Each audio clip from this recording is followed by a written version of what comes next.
In the heart of a snowstorm, deep within British Columbia's wilderness, a young firefighter races into the darkness, carrying nothing but a fading signal and the faintest thread of hope. No map, no radio.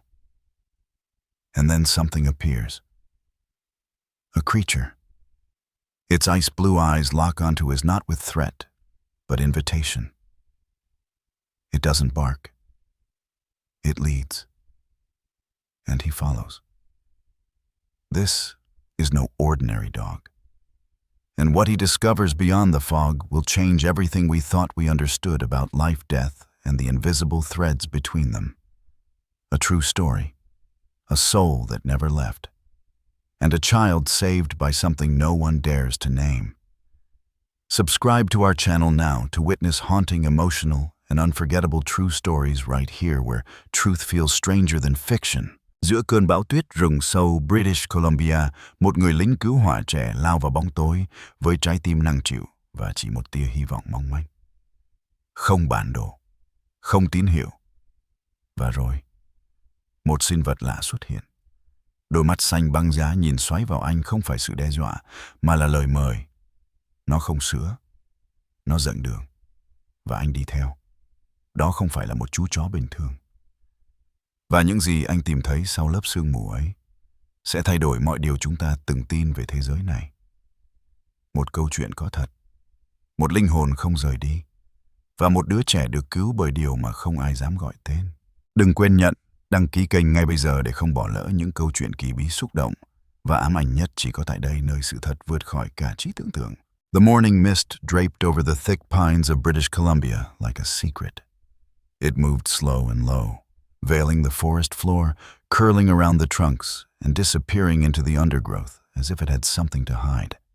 Above the canopy, rays of a shy sun pushed through with golden reluctance, casting soft, flickering light over a patch of clearing where the forest had momentarily made room for human laughter. A crisp breeze tugged gently at the edges of a canvas tent, and the sharp scent of pine needles mingled with the smell of campfire smoke and damp earth. It was the kind of morning that felt like a painting, still sacred, fleeting. Amelia's small boots crunched on the orange and brown carpet of fallen leaves as she waddled toward the picnic blanket her parents were unfolding. She was 4 years old, her cheeks flushed from the chill and excitement, her mittened hands outstretched to maintain balance as she hopped from stone to stone along a shallow creek.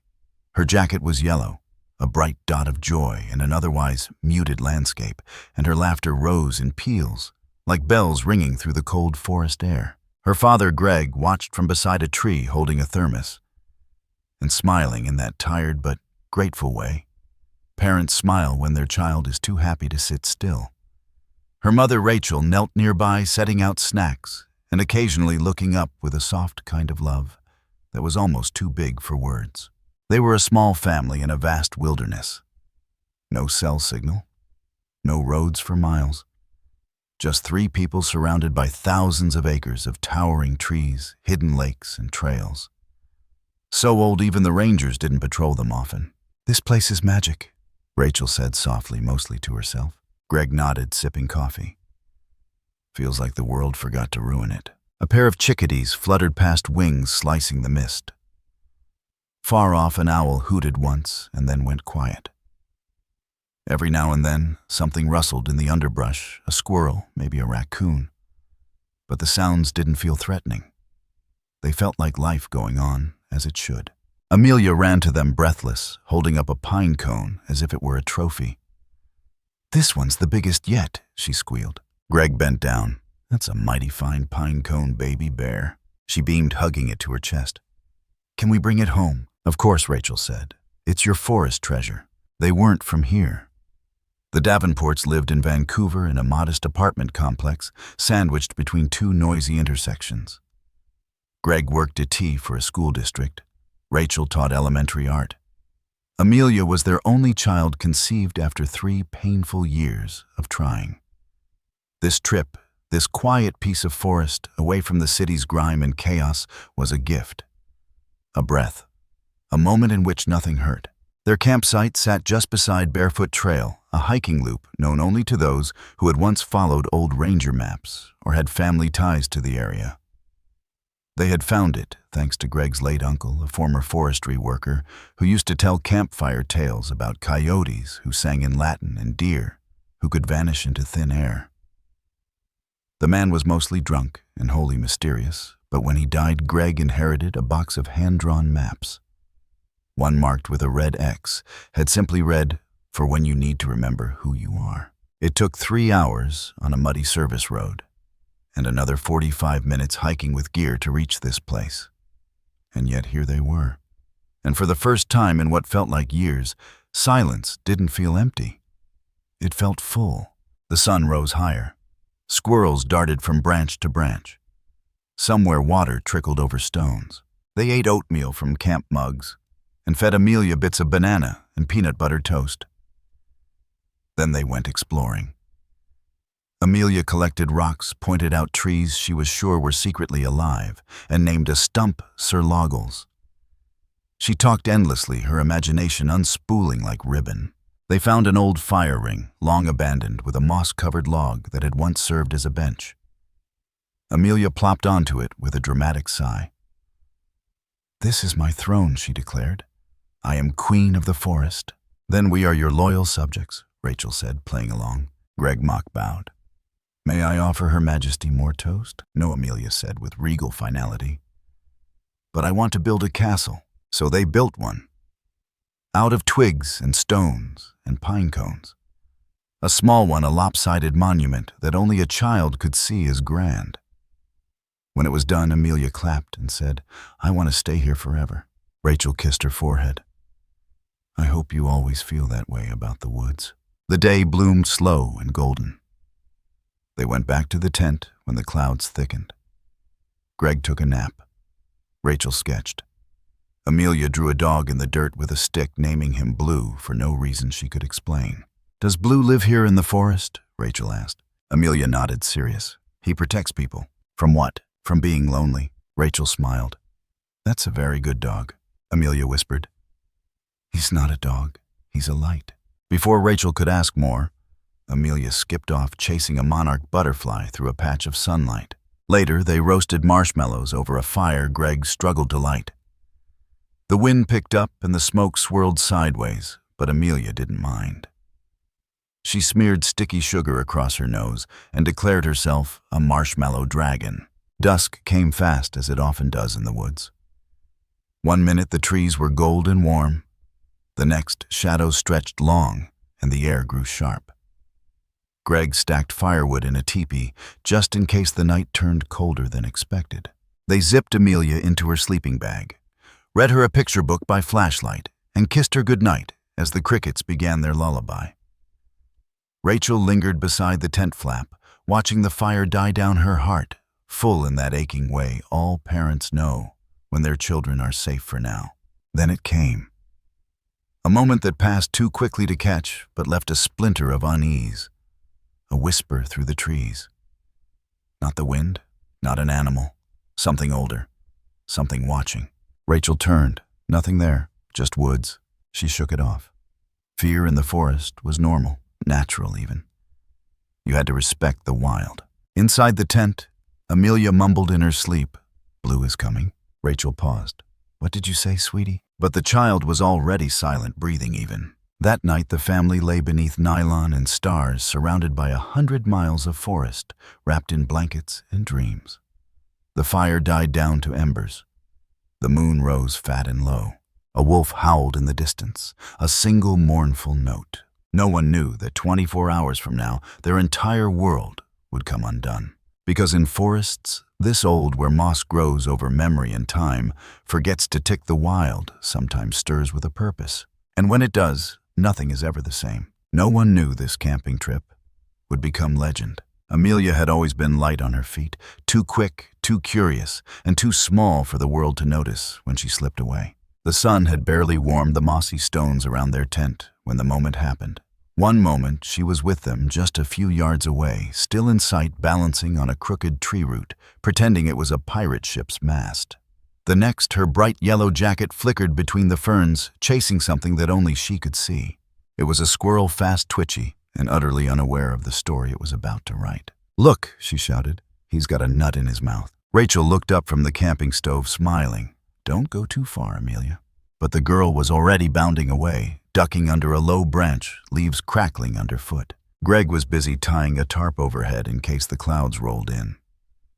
He didn't hear Rachel's voice falter, didn't see her rise halfway to her feet. "Amelia," she called again. Nothing. A single moment. That's all it took. The squirrel darted ahead through a hollow in the brush, and Amelia swept up, in the thrill of chase followed. Deeper and deeper.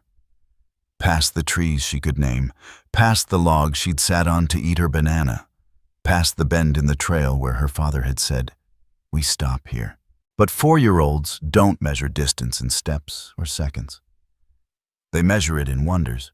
The forest changed around her. The air cooled, the light dimmed, and the squirrel, her accidental guide, disappeared into a split between 2 stones and was gone. Amelia stood very still. Her breath puffed white in front of her. She turned, expecting to see her mother waving or her father calling her name. Nothing, just trees. A wall of bark and shadow. Behind her, the forest had swallowed the trail completely. A silence fell. Not the peaceful quiet of earlier, but something heavier. Dense. A hush that pressed in against her small shoulders. She blinked. "Mommy," she called. No answer. She tried again, louder. "Mommy." Still no voice answered. Only the creak of a tree shifting in the wind, and the sudden awareness that her boots were no longer on crunchy leaves, but soft, wet moss. In the distance back at the camp, Rachel felt something twist in her gut. She stood up fully now. Amelia. Still no reply. Greg dropped the tarp. "Where is she?" Rachel's voice cracked. Greg, she was just there. Panic moved fast like fire. Greg sprinted in the direction Rachel pointed, yelling Amelia's name. The trees offered no echoes, only indifference. Rachel grabbed a flashlight even though the sun was still up. Her heart thundered against her ribs.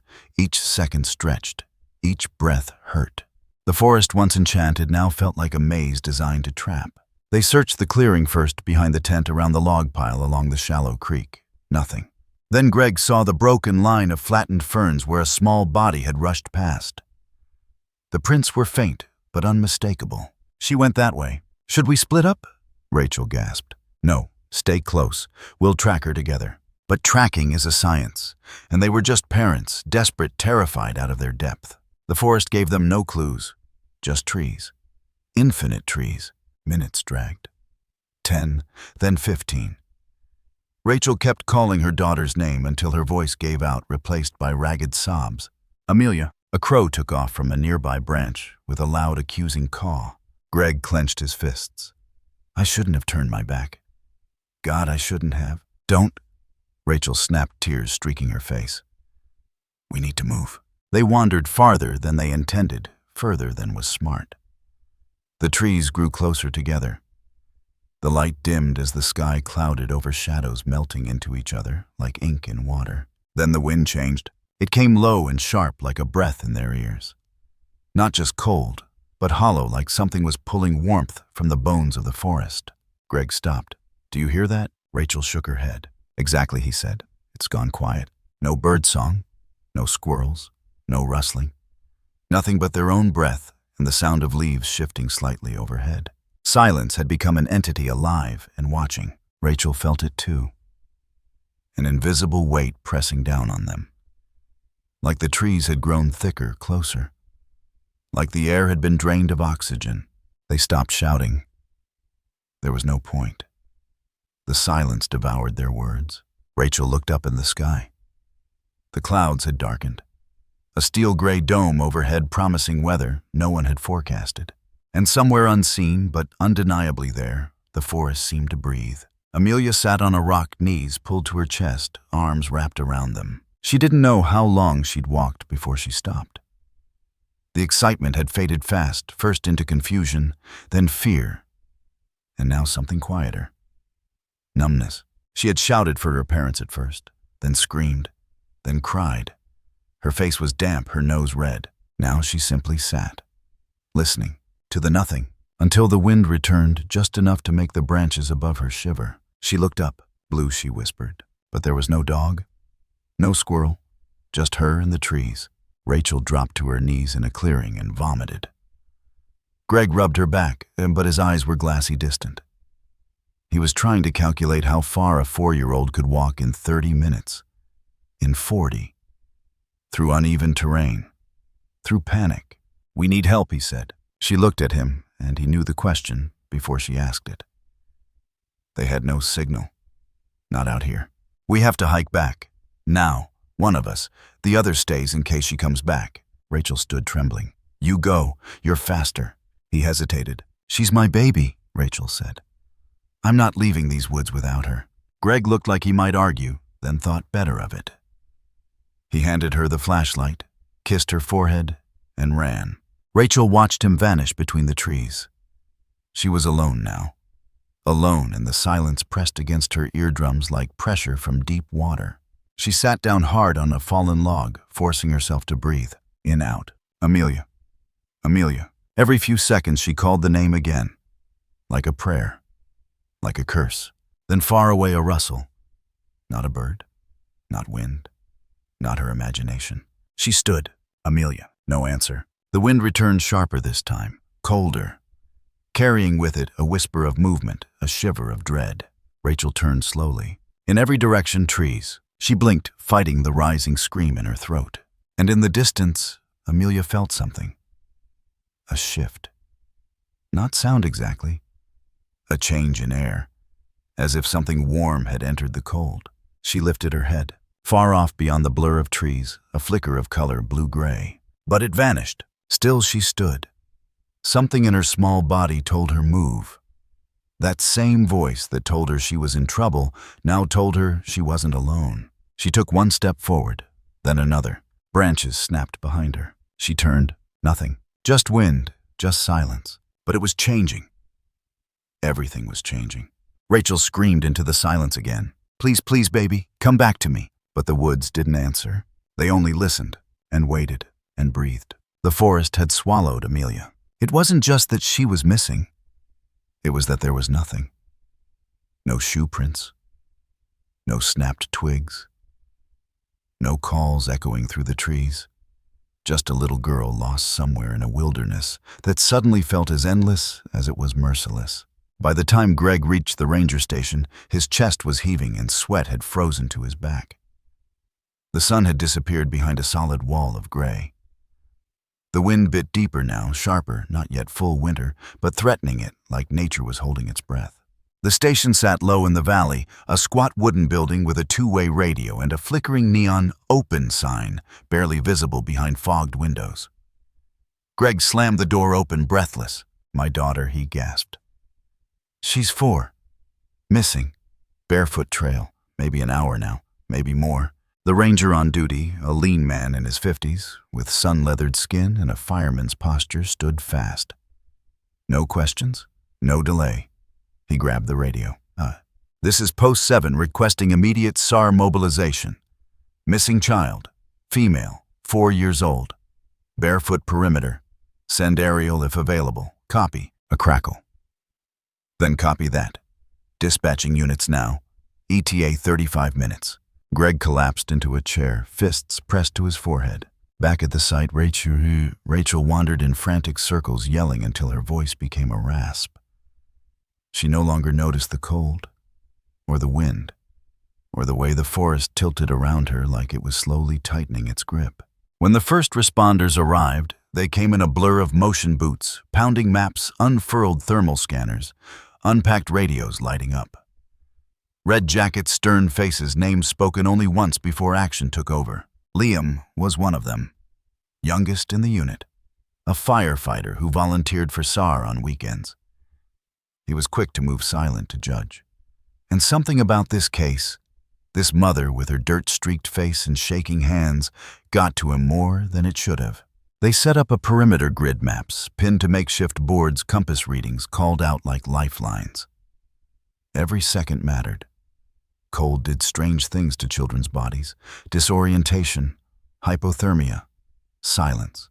They launched the drones next. Twin buzzes like hornets shot into the sky, camera eyes scanning the canopy, searching for a flicker of yellow. Amelia's jacket. Amelia's small, bright golden jacket. That was the beacon. That was what they all were looking for. Nothing. Ferns, trees, rocks, shadows. "She's got to be moving," Liam muttered, tracking the footage. "Not necessarily," another ranger said. "Kids this age, they panic. They find a spot and freeze. They try to hide." Rachel overheard. Her knees buckled. "She's not hiding from me," she said, eyes red and wide. "She'd never. She's scared of the dark. She doesn't like being cold. Please, please." A woman from the crew wrapped a blanket around her. Rachel shoved it off. "I don't need warmth," she snapped. "I need my daughter." Greg returned just as snow began to fall. Not heavy, not yet, but enough to lay a thin dust over the moss and mud, enough to erase footprints. He dropped to his knees beside Rachel.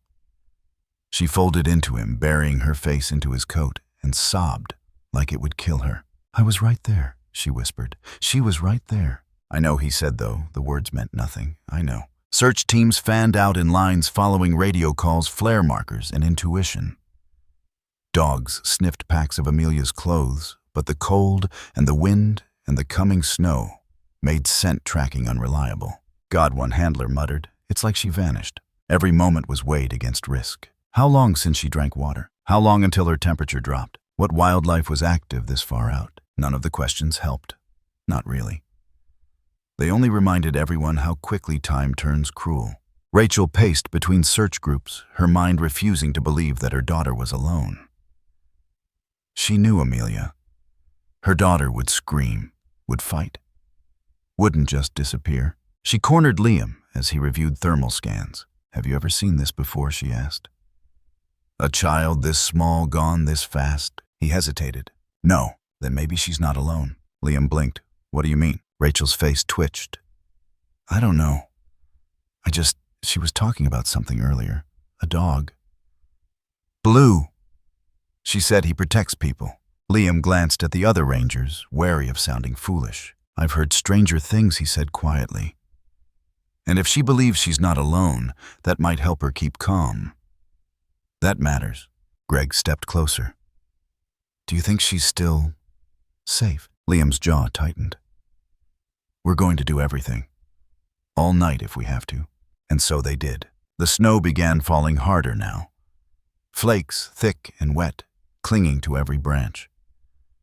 The forest was changing again, becoming foreign. What had been golden with autumn hours ago now felt ghostly coated in white silence. The drones came back with no news. Just a catalog of untouched trees and shadows shaped like lost hope. Around the makeshift command post, headlights flickered on emergency vehicles. Radios hissed static and clipped voices.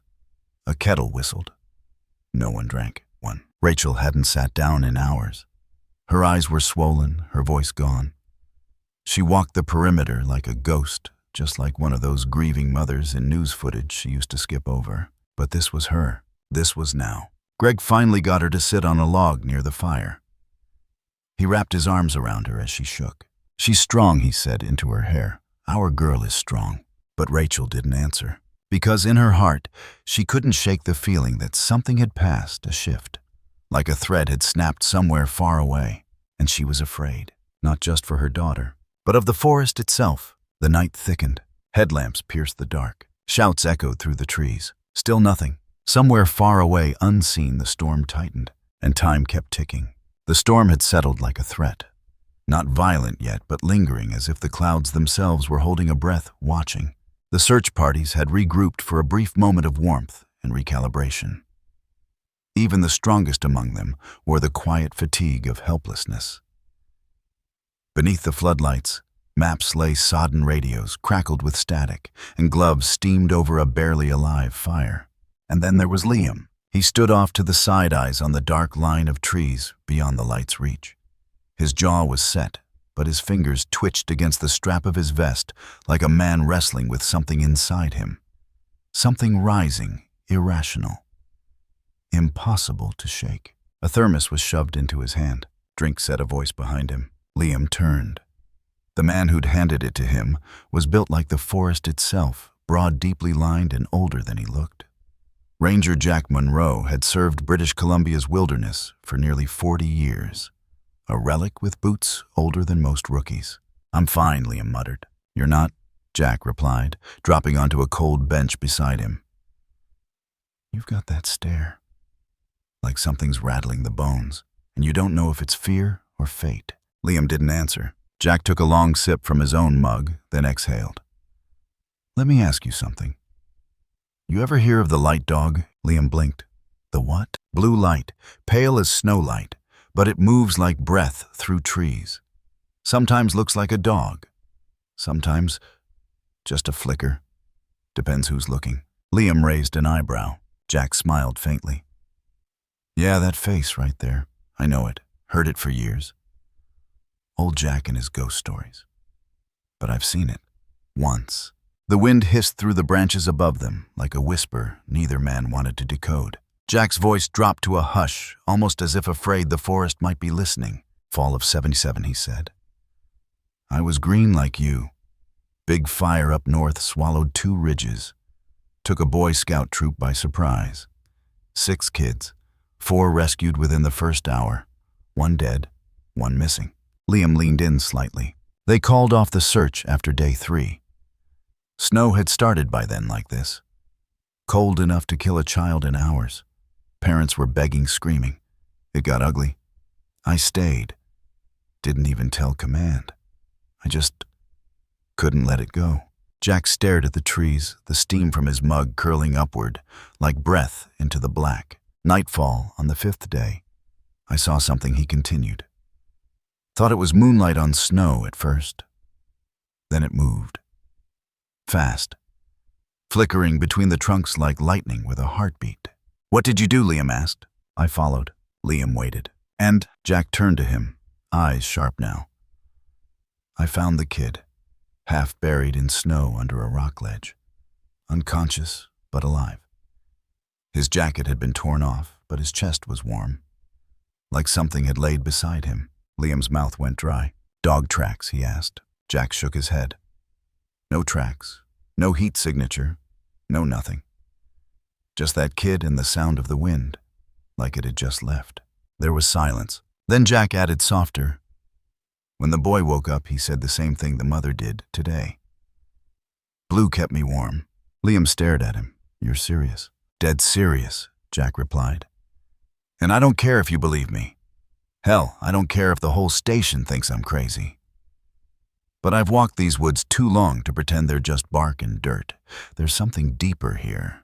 The wind picked up again, and with it a strange quiet, too sudden, too complete. Jack sipped again, then looked sideways. You know what I believe, he said. I believe the forest doesn't take those who carry light. And it doesn't forget kindness, ever. Not in wind, not in snow. Liam wanted to scoff. But something in his chest stopped him. Maybe it was the way the forest had felt earlier, that hum, that sense of being watched, not with menace, but with patience. Maybe it was the way Rachel's voice had cracked when she spoke about Blue. Or maybe it was just the knowing in Jack's eyes. The kind of knowing you don't learn in training manuals or briefings. The kind you earn by listening when no one else does. Liam stood. I'm not leaving tonight, he said. Jack gave a slow nod. Didn't think you would.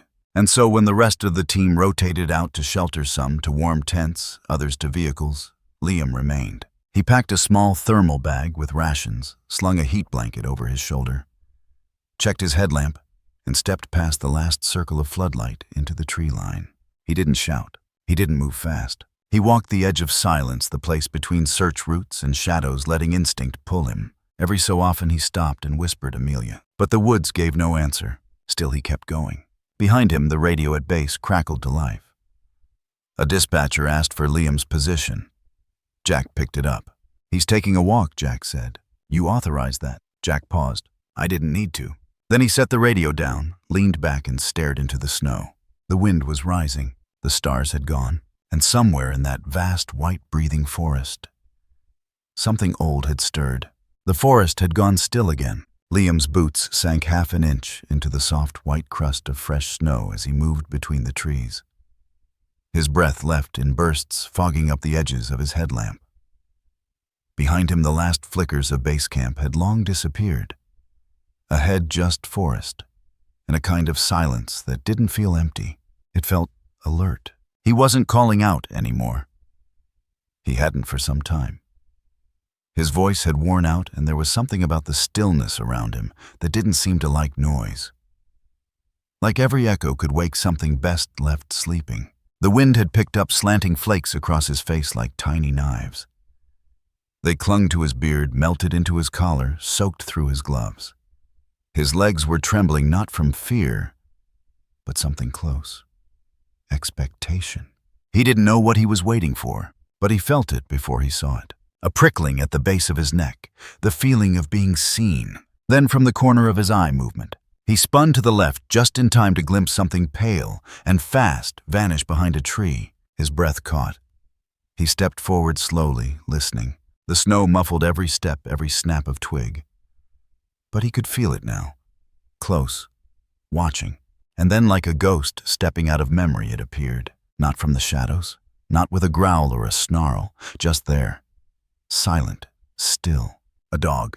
Or at least something shaped like one. It stood 20 feet ahead between two cedars, its fur a strange hue, gray with an undertone of icy blue, that shimmered faintly beneath the snowflakes.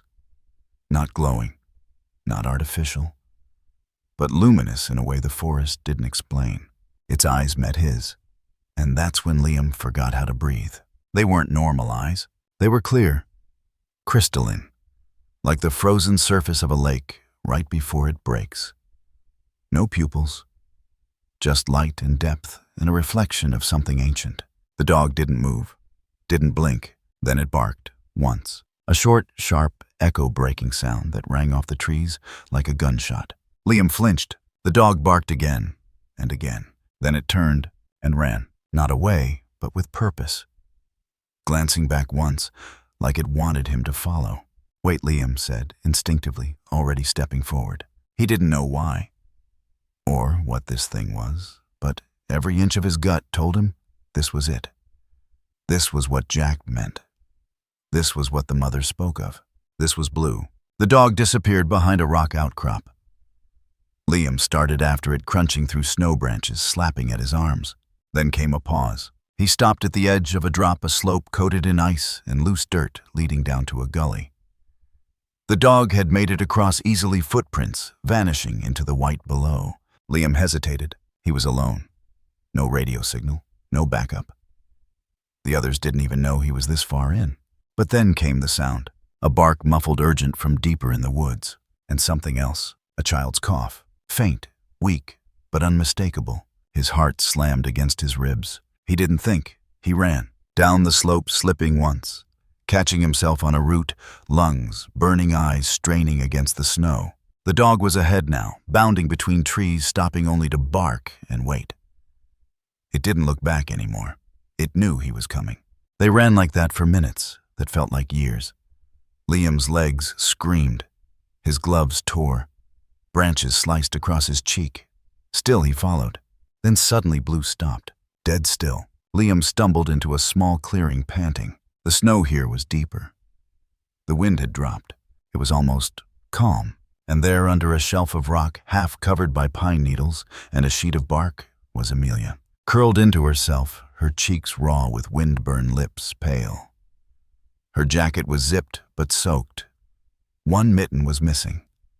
Her tiny chest moved in shallow rises, alive, but barely, and pressed against her back was Blue.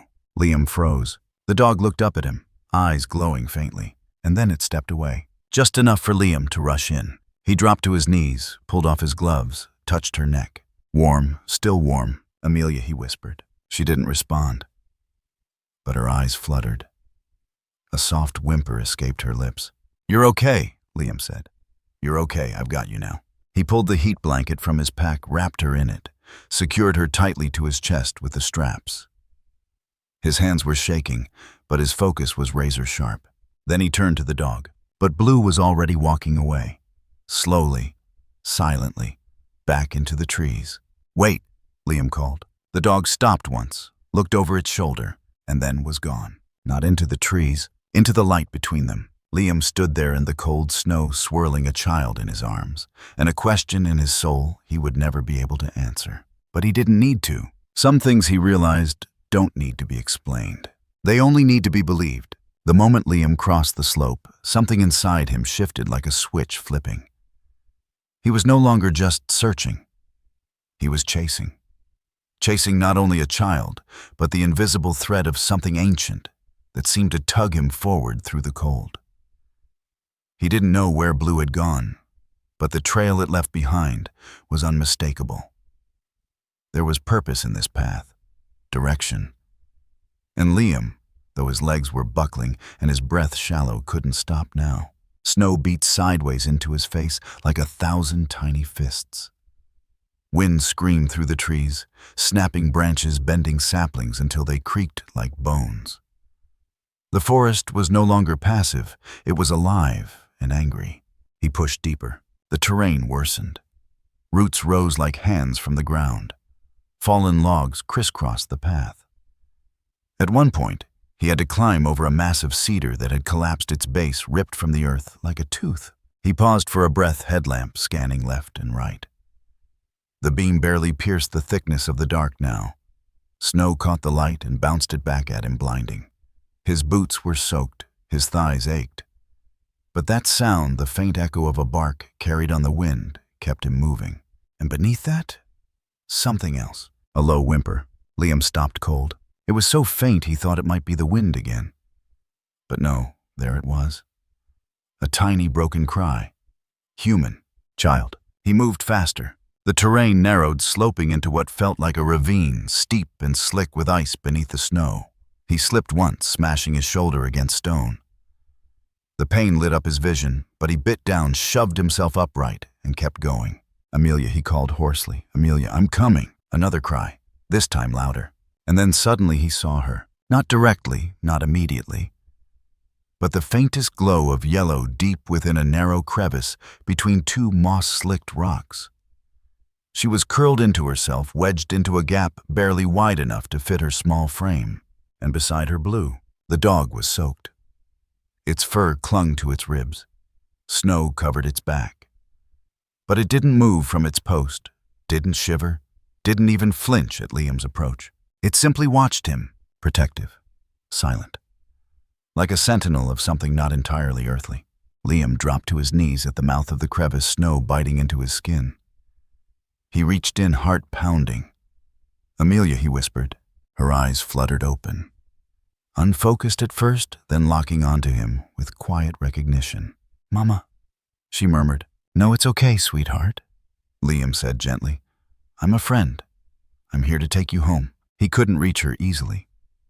Her position was too tight, but Blue stepped aside, just barely nudging the girl forward with his body. Liam reached in deeper, wrapped his hands around Amelia's small arms. She didn't resist. Her skin was ice-cold, lips blue at the edges. But she was conscious, just barely. He pulled her gently into his lap, wrapped her in the emergency blanket he'd kept dry beneath his jacket, and began rubbing her arms to restore circulation. You're going to be okay, he said over and over. You're going to be okay. Amelia didn't answer. She simply leaned into him, her head resting against his chest. And then Blue sat beside them. Still as a statue, Liam glanced at the dog. Thank you, he said aloud. The dog's eyes blinked once, then it stood, and without a sound, it turned and vanished into the shadows of the trees. Liam stared after it, frozen for a beat. The branches moved slightly, but there was no trail, no paw prints, no sign it had ever been there. He looked down at Amelia. Her tiny voice came barely audible. Blue stayed with me, told me not to be afraid. Liam felt a chill crawl up his spine that had nothing to do with the snow. He pulled her closer. We're going home now, he said, and began the long trek back. The storm had thickened into a wall. Snow fell sideways, slicing through the trees like a curtain closing over the final act. The forest, once patient, had turned against time. Liam staggered through the rising drifts. Amelia wrapped tight in his arms, her breath shallow but steady against his chest. The heat blanket crinkled with each movement, but the sound barely rose above the wind's howl. Every few steps he tightened his grip, terrified she might slip from him, not physically, but into the stillness she had hovered too close to for too long. She was weightless. That scared him. Hang on, he whispered, teeth clenched. You hang on, little one. We're almost there. She stirred slightly, her lips parting. Blue, she murmured. Liam bent closer. What, sweetheart? Blue didn't let me sleep, she whispered. He said, I had to stay warm. Her voice was faint, each word an effort, but they landed like thunder in Liam's chest. He pressed his lips against her damp forehead. You did good, he whispered. You both did. Snow clung to his eyelashes, blurred his vision. His boots slipped on icy stone, but he didn't fall. Not now. Not when her pulse still fluttered fragile under his hands. Through the thick trees, a glow warm golden. Base camp, he shouted, but the wind snatched the sound. Then a distant thrum, low, rhythmic. He paused, turned toward it. The helicopter was near. The sound grew rumbling, the ground, a god's heartbeat in the sky. Lights cut through the darkness. A flare lit the trees red. Then figures running, voices shouting. Liam pushed forward with the last of his strength. She's here, he yelled. She's alive. A medic reached him first, tall, fast, precise. His hands were already pulling at zippers, checking Amelia's skin, her eyes, her temperature. She's hypothermic. But she's conscious. That's a miracle. Liam collapsed to his knees, arms still around her, until someone gently peeled her away. I've got her, the medic said. Liam let go, but it felt like something had been ripped from him. Rachel's scream cracked the night. Amelia. She burst through the circle of responders, her face a mask of disbelief and agony. Greg followed breathless, barely able to stand. Rachel fell to the snow beside the stretcher. Amelia's eyes opened just enough. Mama! And Rachel broke. She gathered her daughter into her arms as the medics worked, weeping openly, whispering over and over, I've got you. I've got you, baby.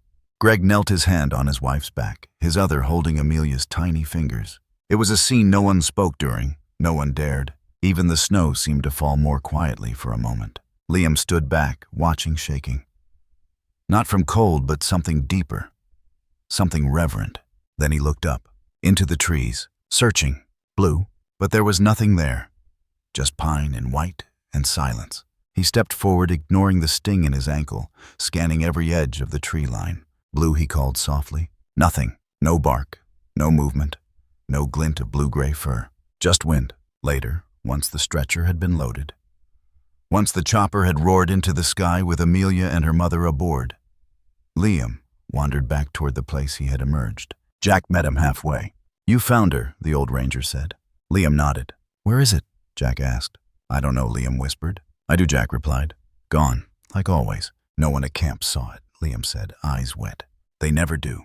Jack placed a steady hand on Liam's shoulder. But you did. And that somehow made all the difference. Because in that forest, in the darkest night, something had answered. And then, like a whisper in the trees, it had vanished. The news spread like frost, slow at first, delicate, then everywhere at once. By the time Amelia was stabilized at a hospital in Vancouver, the first headlines had already broken. 4-year-old found alive. After 48 hours in Canadian wilderness, miracle in the mountains, girl survives. Snowstorm with mysterious blue dog companion. Local outlets jumped first, then regional, then the networks. By the end of the next day, the story had made it to national television. Liam's photograph taken as he walked away from the chopper. Eyes hollow, jacket soaked, circulated on social media with captions like, The man who followed a ghost and guardian angel in fur. Interviews were requested. Families from across the province sent letters. School children drew pictures of a glowing blue dog cradling a little girl in its tail. And then came the questions. At first they were gentle. What really happened in those woods? How did Amelia stay warm? How did Liam find her in a storm so blinding that search drones had failed? But curiosity sharpened into something else. Skepticism. Dog or delusion experts. Weigh in on British Columbia survival tale. Survivor claims. Canine companion spoke to her. Trauma response or something else. They brought in animal behaviorists. Wilderness psychologists. Former SR leaders. Everyone had a theory. She imprinted on something, anything to survive. Said one analyst on live television, children under stress create coping mechanisms. The dog might have been a memory, a dream. She's 4, another said. This could be confusion mixed with cold exposure. Hallucinations aren't uncommon in hypothermia cases. Others were more aggressive. "There's no dog," snapped one host on a syndicated morning show. This is a media fantasy. A good old-fashioned Canadian myth. And the public eating it up. But Amelia didn't flinch. She sat in her hospital bed, a plush wolf tucked beside her, her tiny face pale but steady. A dozen microphones surrounded her like curious birds. Her parents had wanted to shield her from the frenzy, but Amelia insisted. "I want to tell them," she said. The press conference was brief. She leaned into the mic, eyes, wide voice soft. "His name was Blue. He came when I was scared. He kept me warm. He said not to fall asleep. And he stayed. All night. He didn't leave." A pause. "And when the man came, Blue left." A reporter asked, "Are you sure you saw him, sweetie?" Amelia didn't blink. "He saw me first." The room went quiet, then applause. But outside, the storm of doubt raged louder. Internet forums lit up. Some called it Project Bluebeam nonsense. Others said it was a trained rescue dog the Rangers covered up. Some even accused Liam of fabricating the entire story for fame. He refused interviews, walked away from cameras, declined documentary deals. But one person didn't. Dr. Elaine Howard, a wildlife ethologist, had followed the case from the beginning. A respected researcher not prone to fantasy. But she'd once written a paper on canid altruism in extreme environments, and something about Amelia's words gnawed at her. So she drove north, quietly, no press. She spent a week in the forest near the rescue site. Alone. Camped out under the trees, tracing the route Liam had taken, comparing his GPS data to natural dog migration patterns, weather records, and historical animal behavior. Then she spoke to Jack Monroe. He told her about 1977, about the boy who'd been found in the exact same ravine, about the dog that had glowed. Elaine dug through archived ranger logs. Most were rotted. Some were missing. But in one brittle envelope from a closed forest office, she found a handwritten note. "Dog died near Ridge Clearing. Buried near Stone Bridge. No ID tag. Wounds suggest attack defending child." No one claimed it. She mapped the site, the burial location, less than 100 meters from where Amelia had been found. She closed the file and leaned back in her chair, heart racing. "I don't believe in ghosts," she whispered. But she believed in patterns, and in something else. That maybe, just maybe, there are creatures in this world that remember kindness across lifetimes. That forest doesn't always forget. She didn't go to the press. She just wrote one sentence in her personal journal that night. "Some dogs never leave." It was the way Amelia described it. The cold, the stone, the breathing at her back that broke something loose inside Liam. Not just emotion, not relief. Something older, something inherited. The way she had said the name Blue, not as a nickname, but like it was known, as if she'd heard it before she was born. That night, long after the cameras had left and the world had quieted down again, Liam stood at the edge of the tree line, with his hands buried in the pockets of his jacket, watching the moon filter through the thinning branches. The storm had passed, but snow still lined the earth like a shroud.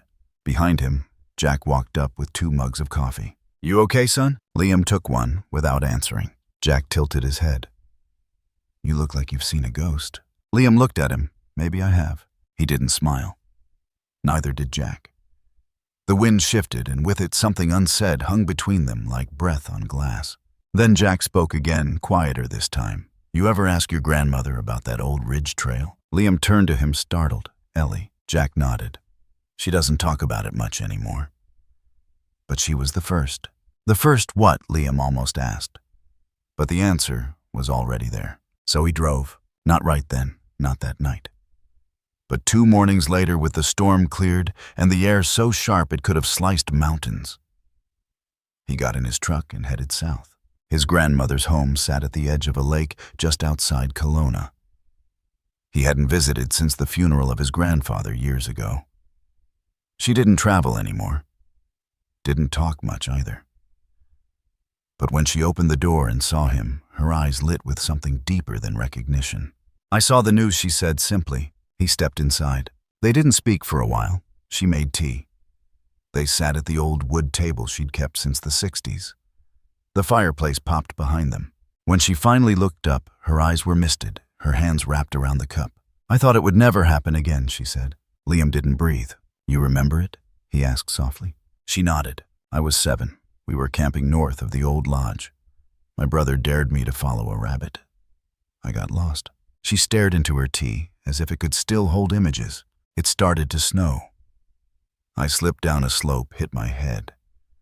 I don't remember everything, but I remember the smell. Wet fur. The weight of something curling against me. Her voice cracked, but she didn't stop. He stayed with me all night. He kept licking my face, kept nudging me awake. I thought I was dreaming. But when they found me the next day, the rescuers saw him, just for a second. He growled when they got close, like he wasn't ready to let go. Then he ran. Liam blinked, his voice small. What happened to him? They found him 3 hours later. He'd collapsed under a pine. Blood loss. Puncture wounds. Likely from a cougar. He saved me, Liam. He died saving me. She reached for a drawer behind her and pulled out a weathered box. Inside a collar. Old leather cracked. No tags, no name. They buried him near the stone bridge, she whispered. I never knew who he belonged to. No one came forward. But I named him anyway. Liam didn't ask. I called him Blue, she said. Silence. Liam felt it like thunder in his chest. Amelia, he said, his voice dry, said he came to her when she was cold. She said he told her not to sleep. His grandmother closed her eyes. He remembers. That broke him. Because somehow, across years, storms and bloodlines, the same dog had come back. The same light. The same protector. Not imagined, not random, but waiting. Waiting for a child to need him again. Waiting for the right time and the right family. Ellie reached across the table and took Liam's hand. He came back for her, she said. Because we didn't forget. And Liam understood fully deeply that he hadn't just followed a ghost. He'd followed legacy, and now it lived on. The microphones were like weapons, long black barrels pointing at Liam's chest. Flashbulbs went off. Questions flew like bullets. Mr. Whitaker, can you confirm you saw a dog that night? Was it part of the search team? Some claim the entire Blue story was fabricated. Do you deny that? Do you believe in ghosts? Each word cut differently. Some aimed for truth. Others aimed for spectacle. Liam stood still on the courthouse steps, surrounded by a sea of voices, but alone. Truly alone. The questions had begun the moment Amelia's story hit its highest peak. The moment people realized the headlines weren't just about a rescue. They were about something stranger. Something they couldn't explain. And they hated that. They could handle survival. They could handle wilderness, but not mystery. Not a dog who didn't leave tracks. Not a child who whispered about glowing eyes and soft blue light. Liam had said nothing publicly since the day of the rescue. No interviews, no press statements. He'd kept to the fire station, kept to night shifts. Let the storm swirl around him. But it didn't stop. Bloggers accused him of staging a publicity stunt. Tabloids hinted at mental instability.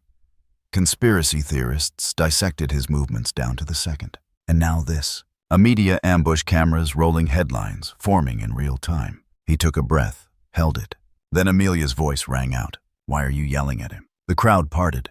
Rachel Davenport stood on the sidewalk, one hand clutching her daughter's shoulder, the other raised like a shield.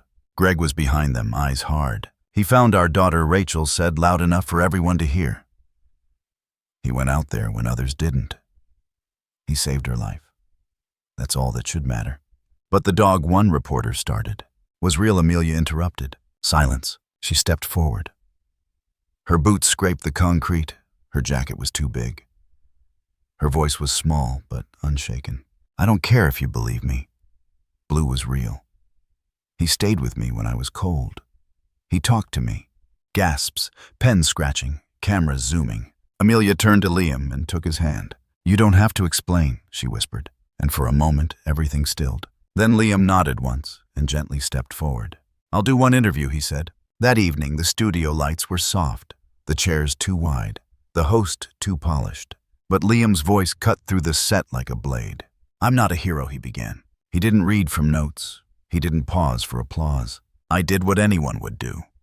I followed something I didn't understand because I knew a child needed help. The host leaned in. And this dog? You truly believe it was real? Liam looked down at his hands, then back at the camera. I don't know what it was, he said. But I saw it. I followed it. And because of that, Amelia's alive. A beat passed. Do you believe it was a spirit? Liam's jaw tightened. I believe he said carefully that not all souls leave this world when they're supposed to. Some stay. Because of love. Because they remember. The host raised a brow. So, you're saying it was a ghost? Liam stared at her. His next words came without hesitation. I didn't save that girl, he said. A spirit did. The clip went viral within hours. Some called it brave. Others called it delusional. But Liam never answered follow-up requests. Because for him it didn't matter. Truth didn't need consensus. It only needed memory and faith. And a child's voice in the dark, whispering, "He didn't leave me." It started again with a whisper. Not from the wind this time, or the dark edge of a forest trail, but from a child. Another one. Years after Amelia's story had quieted and faded into folklore, another child stepped out of the woods and said something that made grown men freeze mid-sentence. It was early spring in Wells Gray Provincial Park. A family of 5 had gone camping for Easter break. The youngest, a boy of 6 named Elijah, had wandered off the trail after a butterfly. His parents lost sight of him for only 3 minutes. Long enough. Search teams were mobilized, helicopters dispatched.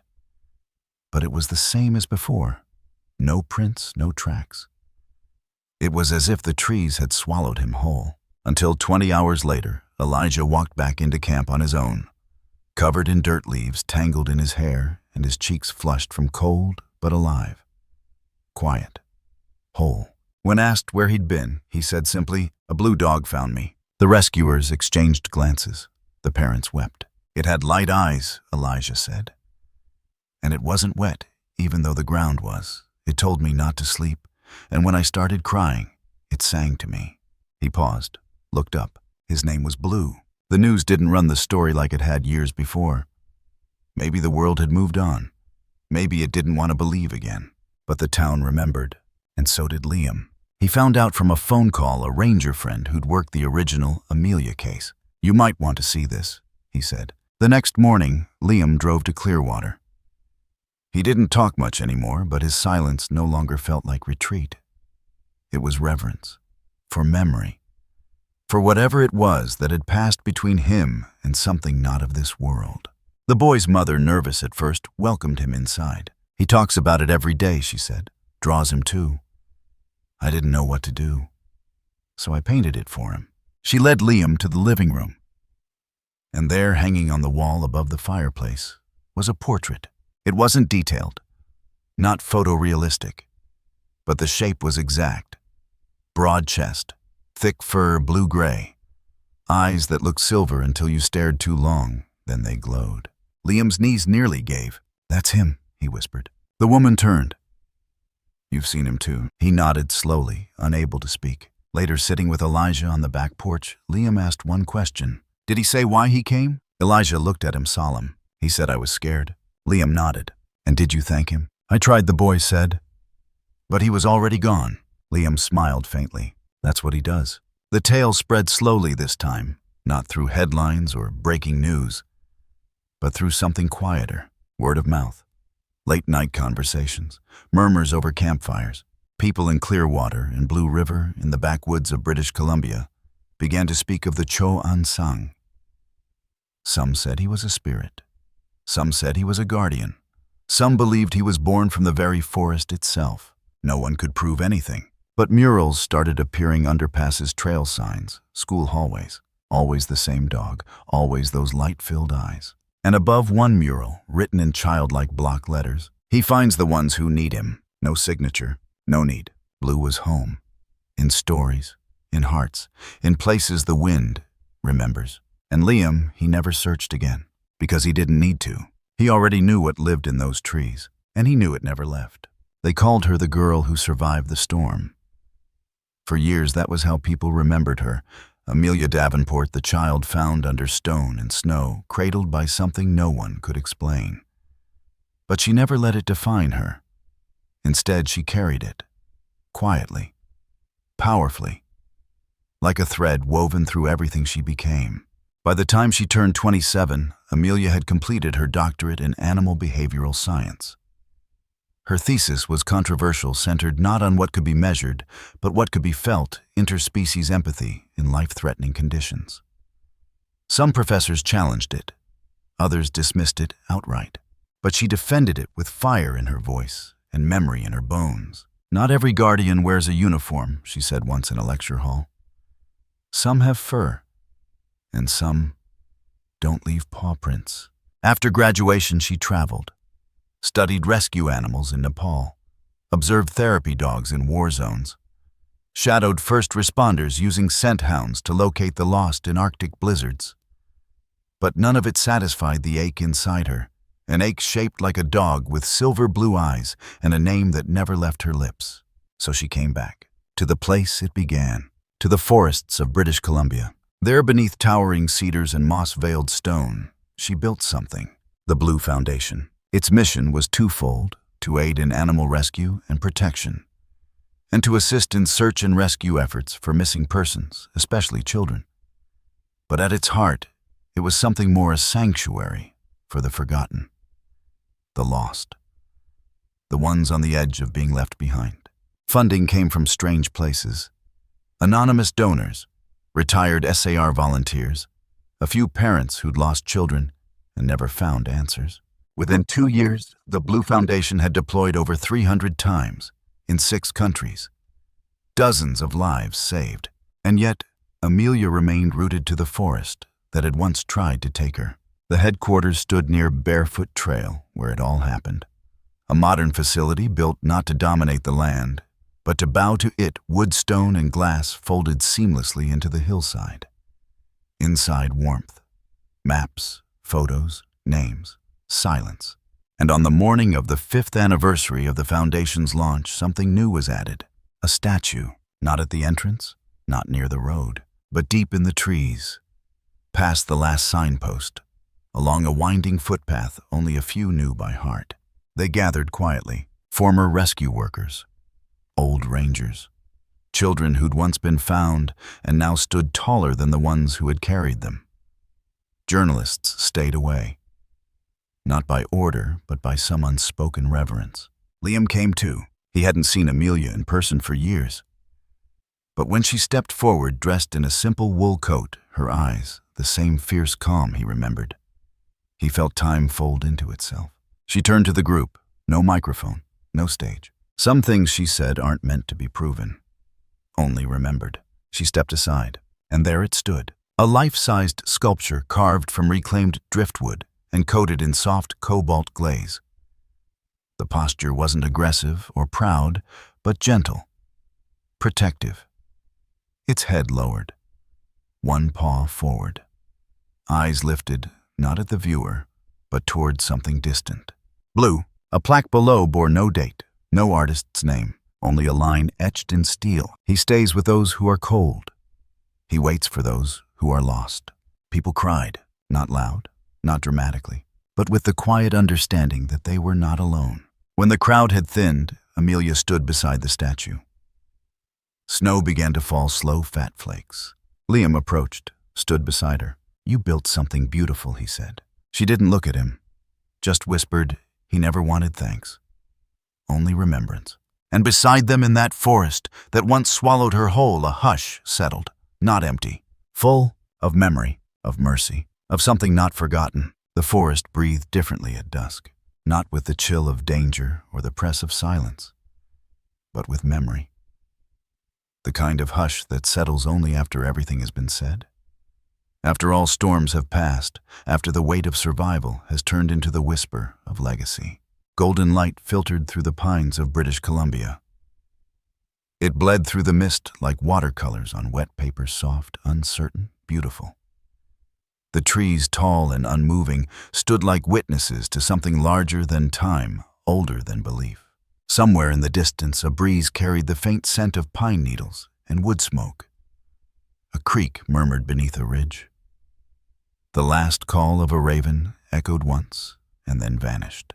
And through the low mist, just at the edge of the clearing movement, not fast, not loud, just a shape, a flash of blue-gray fur. a dog's body weaving through light and fog like it belonged to neither. It didn't run. It didn't bark. It simply passed, from one side of the frame to the other. No one called its name. No one needed to. Because those who know already do. Those who listen still hear it. And those who once stood on the edge of fear of cold, of disappearing, remember what it felt like to be found. The camera held the shot. Stillness, trees, sun, fog, faint prints in the snow. And then a voice, not from a character, not from any known speaker, but from the story itself, softly said, "There are things in this world that don't need to be explained, only felt." A pause. Then, like the love of a soul that never left and never will, fade to black. Blue was still there, always had been.